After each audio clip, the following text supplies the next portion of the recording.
As you all of you know, there are 4 types of flies which are commonly seen in our poultry farms. The blue bottle fly, green bottle, house fly and flesh flies. Out of these 4, the first 2 are very common in coastal states like Andhra Pradesh, Tamil Nadu and Kerala. And green bottle flies are known for flesh eating. Coming to the flies, we all of us know what are the problems we get out of the flies. The first problem is when the larvae grow in the litter, they liquefy the litter, and with the result we get a lot of ammonia problems. That is causing problems to the birds as well as to the people who work in the sheds. And the second one is they are the mechanical carriers of cocci problem. With the result we also get into enteritis problems. When we have enteritis, then loose droppings issue can come in. With the result, the absorption of nutrients is not very normal in the birds.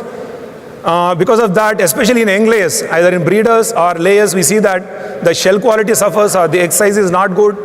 And when it comes to breeders with loose droppings problem, we often see that the chick quality suffers, or chicks are of small size, or they get lameness problems and gout. Coming to specks on the eggs in commercial layers, the main problem is when the flies sit on the eggs, they create some specks on the eggs that will reduce the market value of eggs. And when it comes to breeder eggs, you know very well that has severe impact on the either bursting of eggs can happen or the hatchability will reduce. And you know very well that these flies can transmit as a mechanical carriers some diseases in poultry as well as in humans. And coming to the most important part, which we are all concerned about, the nuisance to the surroundings and our workers, what it can cause. This map shows you the number of farms closed in India. This is an approximate figure. Up to 12 to 13 farms are closed in India. This is information I got from the industry. And if you do not take proper care, probably much more will follow.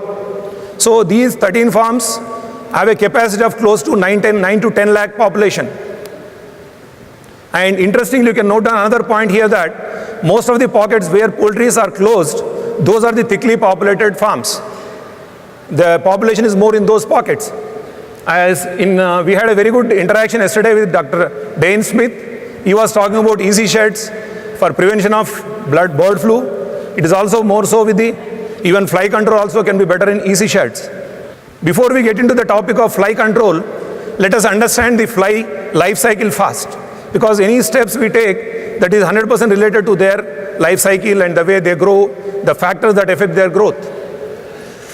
If you see the eggs are about, each fly lays about 700 to 1000 eggs are laying during its lifetime.